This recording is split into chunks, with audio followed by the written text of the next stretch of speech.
I'm going to start and then turn this over to Clain. And in fact, what I'm going to talk about is initially kind of the broader context of what we're thinking about when we do research in soil health, and then just a few results and thoughts about how to get at this question. So, as a soil ecologist, let's see now. There we go. As a soil ecologist, so my background is in plant and soil ecology.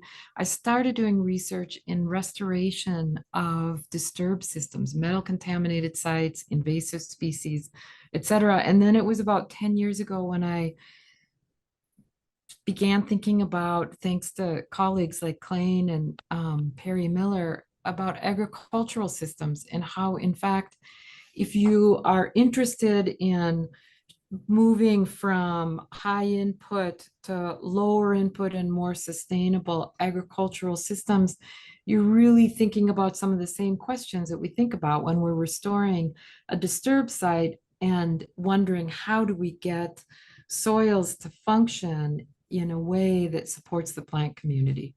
So in the last 10 years, there's been, as you all know, just a big increase in interest and questions about soil quality and soil health, and a lot of different definitions, both of those. And I'm a little frustrated as a researcher with trying to do research related to soil health, because we can come up with a system or a definition.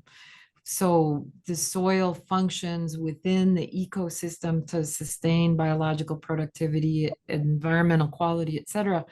But in fact, there are so many different components to soil health as there are for human health. So, maybe your cholesterol is fine, but you've ruptured your Achilles tendon, or, whatever. There's like, how do you come up with one or two or three measures, for example, in a human health system that gives you a summary of the whole thing? Like, we don't.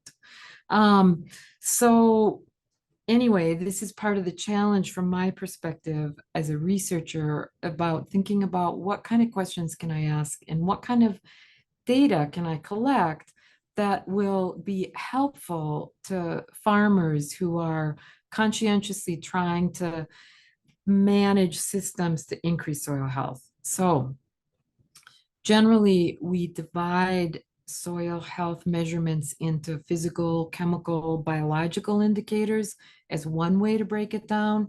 You can also break it down other ways to say, traits associated with some of the functions that we're interested in, like water capture and retention, or nutrient cycling, or, supporting plant growth, whatever.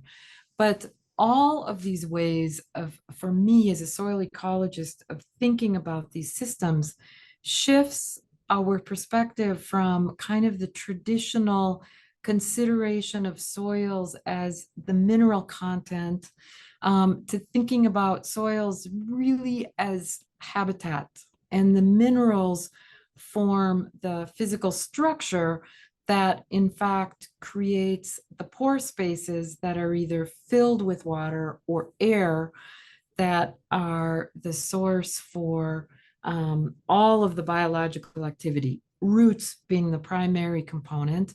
And then we've got fungi. Some of that is mycorrhizal fungus, and some of it's saprophytic fungus, and then tiny bits of organic matter on this scale that support bacteria and actinomycete communities, and then the rest of the soil biota. So plant roots are what's driving a lot of the characteristics that are associated with soil health, or at least the parts that I do most of my research in. In farming systems, the biggest challenge is that we have portions of the year without roots in the soil. And because most agriculture is annual, it's really hard to get around that. But the roots contribute a lot of different things themselves, for one thing. So the plant's photosynthesizing, generating biomass, putting that biomass into the ground. The roots die either at the end of the growing season or turn over. Some roots live for 10 days, whatever. But that's a lot of just biomass that feeds, supports the rest of the soil community. In addition to just dead roots, there's all of this stuff that roots leak or excrete or just get rid of. And this, some people have estimate, I mean, there's estimates that vary a lot depending on the plant and the age and the health.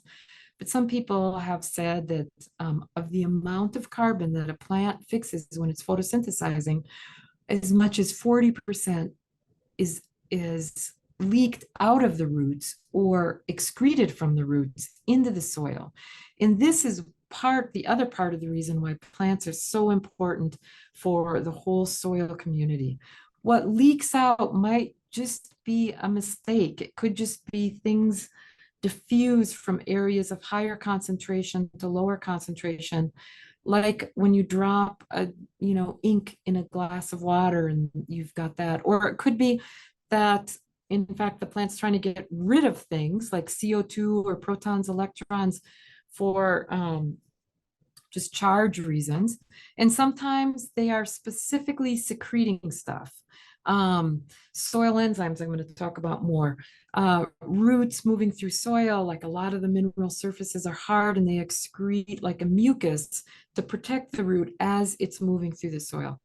And then we already talked about dead roots, but also you've got root herbivores in the soil and they take a bite and everything leaks out of the cell.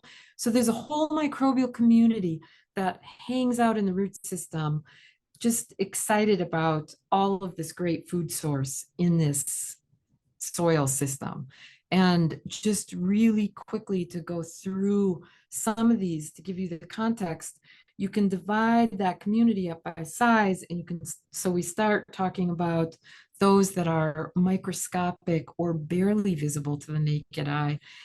And bacteria and fungi are the first component, and it's what we hear a lot about when we're talking about soil respiration and a lot of inoculum that different places are selling. The picture on the upper right is fungal hyphae with bacteria on it to give you a sense of the differences in morphology and size between the bacteria and the fungi. And this angel hair pasta picture in the bottom right is actinomycetes, which are bacteria that have a filamentous form. These are all really important in metabolism of organic matter and nutrient cycling, but they don't exist in a vacuum. They have they in fact support a whole soil food web, starting with single-celled protozoans that are either like this naked amoeba, is sort of blobby and engulfing its food, or sometimes encrusted in a beautiful structured shell. Then you've got nematodes that are impressively boring. So we photograph them on colored backgrounds. They're just tiny little flatworms that you could likely barely see because of their length, not their diameter.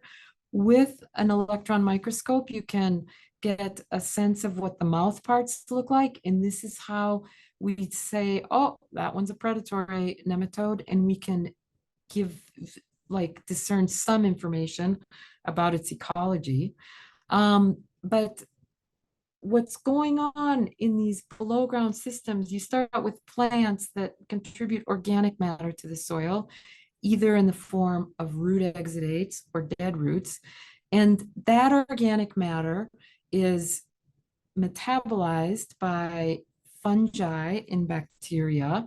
Saprophytic fungi just means a decomposing, or we've got mycorrhizal fungi, which some forms can take advantage of that organic matter. But then we've got protozoans that are eating the bacteria. We've got bacteria feeding nematodes that eat both bacteria and protozoans.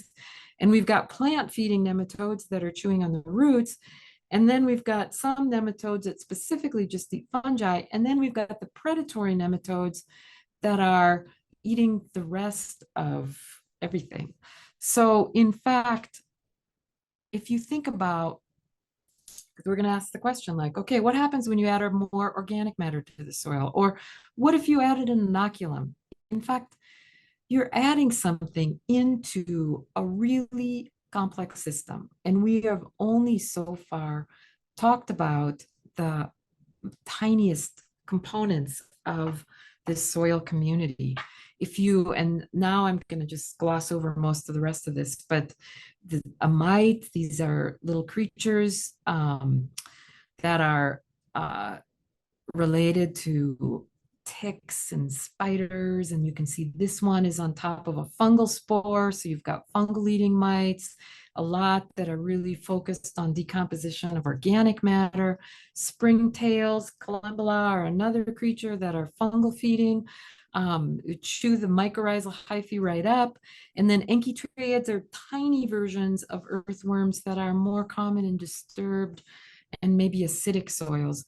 But if you go back to this food web and just add mites to this food web, so you've got the mites that are feeding on the nematodes, you've got mites that are feeding on the fungi, and you've got mites that are feeding on the organic matter, you've got more mites that are feeding on plant roots. Point being, this is a really complex system. When I go out to say, okay, how can I contribute to our understanding of soil health? What exactly should I be measuring here? Do I measure fungi and bacteria? And what slice of the whole picture does that give me? And when do I measure fungi and bacteria? Some bacteria reproduce in, like their life cycle is 20 minutes, or some it's a couple hours, whatever. But they function on a totally different temporal and spatial scale than what we're used to. So now you've got a rain, you've got more moisture, and the sun's out the next day, the temperatures are good. Bacteria are just cranking away, and populations are going to really increase. But oh, you've got a dry spell for a week or 2 weeks, bacterial populations decline. Point being, all of this community is impressively dynamic. It's all the organic matter that you're working so hard to add and increase in your soils. This whole community is taking that down. And you're adding the organic matter in part to support this community. But this is this really dynamic system below ground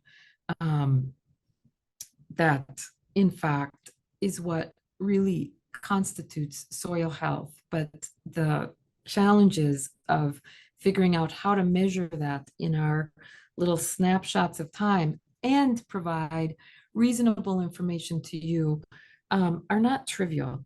So now I'm just going to talk about one piece of data and then turn this over to Clain, who's going to add some more from another study.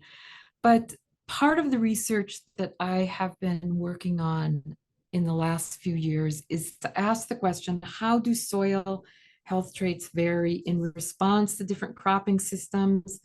And in this study, I'm actually, I've got one farm that I'm working on that's got both dry land and irrigated fields and really complicated cropping sequence. It's a farmer who's growing about 17 different species, some for seed, and their fields are near the Yellowstone River. So some of the fields are irrigated, and looking at really the effects of those cropping sequences on soil enzyme activity. Soil enzymes are generated by plants, fungi, and bacteria. Sometimes when a plant or a bacteria cell dies, the enzymes leak out and those enzymes stay in the soil. But in other scenarios, bacteria excrete or secrete enzymes that are protected so that they break down organic matter in the soil and the bacteria can absorb it. Those enzymes can link to organic matter or clay in the soil. And in fact, they are important for cycling of different nutrients. So I've been specifically looking at enzymes associated with phosphorus, nitrogen, carbon, and sulfur cycling. And the data I'm going to show you today is from not from Casey's site, which is Casey Bailey's at that little star, but another farm outside of Forsyth, the Steiger farm, which has been no-till and very focused on returning residues to the soil. So he uses a stripper header. And then he's got 5-year rotations, which include cereal, legumes, oil seeds, sugar beets. Our question was, how are soil health parameters changing following different crops in these sequences? So if in fact we can link something to the cropping sequence, we could make recommendations about, if you're interested in elevating this, then this would be a good crop for your rotation. So soil enzyme activity.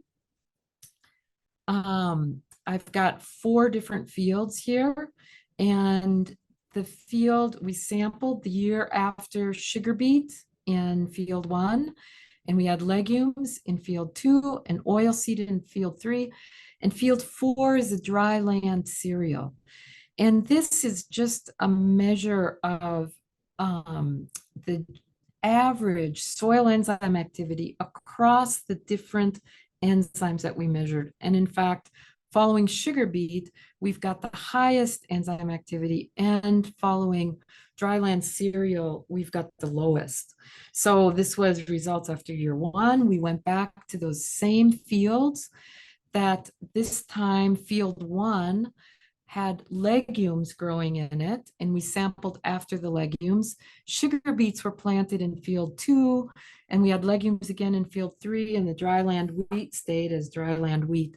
And in fact, our pattern of enzyme activity didn't follow the crop. It stayed consistent with the field. So the crop is likely having some impact, but highest enzyme activity in field 1, same as the previous year, and lowest in the dryland wheat, which was not a total surprise. So to make sense of this data, we plotted the mean enzyme activity across the x-axis and the soil organic matter across the y. And in fact, we've got a correlation of about 0.61. So if it was a perfect tight correlation between enzyme activity is going to increase with soil organic matter, that R would be 1.0 instead of 0.61. But this is about, it's a pretty strong correlation that says, in fact, soil organic matter is contributing to the patterns that we see for the enzyme activity in these fields. All right, I moved through that kind of quickly, but I'm gonna now turn this over to Clain. I'm gonna stop sharing my screen and he's gonna share his.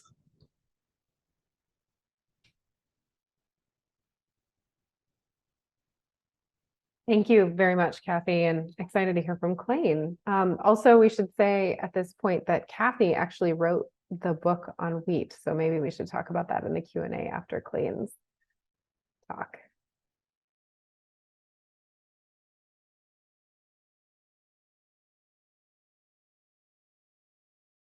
All right, can you hear me? Yes? Okay. All right, so I only have a couple slides. Carol did ask me to introduce myself. I'm MSU's Extension Soil Fertility Specialist, so I work a lot with nutrients, but I'd say probably the majority of my work has been in cropping systems with a lot of work on soil health with Cathy and our colleague, Perry Miller. If you do have any questions, I hope you get those answered after, and you can always send me an email or give me a call at the numbers shown on my screen. So again, I only have 2 slides, not because I don't have a lot to say, but because Carol really wanted a biological focus, and I focus more on chemical and physical parameters. So Cathy just showed a really strong relationship between soil organic matter and enzymes. Likely soil organic matter is driving microbial activity, which is driving enzyme activity. You all know soil organic matter also helps with decreasing things like evaporation, increasing resilience, increasing nutrient availability, generally increasing physical properties of soil. So a question is, well, how can you as producers increase both residue and organic matter? Our work has shown that continuous cropping always produces more organic matter than crop fallow. Perennials always increase soil organic matter more than annuals, almost always. And a question remains on whether fertilizer increases soil organic matter. Big question, does increasing residue increase soil organic matter? And we have a long-term study in Bozeman that I'm going to show you the results of on that question. So what I've plotted here, this is work done by our colleague, Rick Engel, over a 10-year period, where we had 9 different crop rotations, 2 different N rates, a nitrogen recommended rate that we would recommend in Montana, and then half that rate, which we called moderate. What Rick found was a really strong relationship between shoot residue input in tons per acre per year on the x-axis or the horizontal axis related to soil organic matter change over a 10-year period. This R squared was something on the order of about 0.8, which is a really strong relationship. A few things to notice here. So 0 would mean there was no change. Any point above the line would mean positive. Any point below the line would mean a negative soil organic matter change. Note one thing that stands out is that the majority of the points below the line had the lower rate of nitrogen. The majority of the points above the line had a high rate of nitrogen. There's a lot of literature that shows that and other literature that shows the opposite. Here in the Bozeman area, we get about 16 inches of rain per year. Decent amount. We do find that often our crop yields are controlled or limited by nitrogen. And so by applying more nitrogen, we grew more residue. By growing more residue, we increase soil organic matter change. The slope of this line is 0.4, and you might be saying, so? But what that means is that's also the percent of the residue that stayed in the soil. So the slope of this line is really important. It means that if you grow a ton of residue, about 800 pounds, 40% of a ton, will stay in the soil as soil organic matter over a 10-year period. Over a 30-year period, certainly less. But the bottom line is more residue equates to more soil organic matter. Notice the CRP, Conservation Reserve Program, forage dot is way off the line of these annual. These are all annual systems. And so a question to ponder until our breakout with the coffee hour is, why didn't this fall with the other points? It had very little shoot residue input, but it still grew about as much soil organic matter as some of these high residue systems. The break-even point here is really important, and we're not the only ones to have found it. They've also found it in Saskatchewan, that you need somewhere on the order of 1.8 tons of shoot residue per acre per year, this point here, to break even. So that would be a goal, and maybe it's similar in Eastern Washington.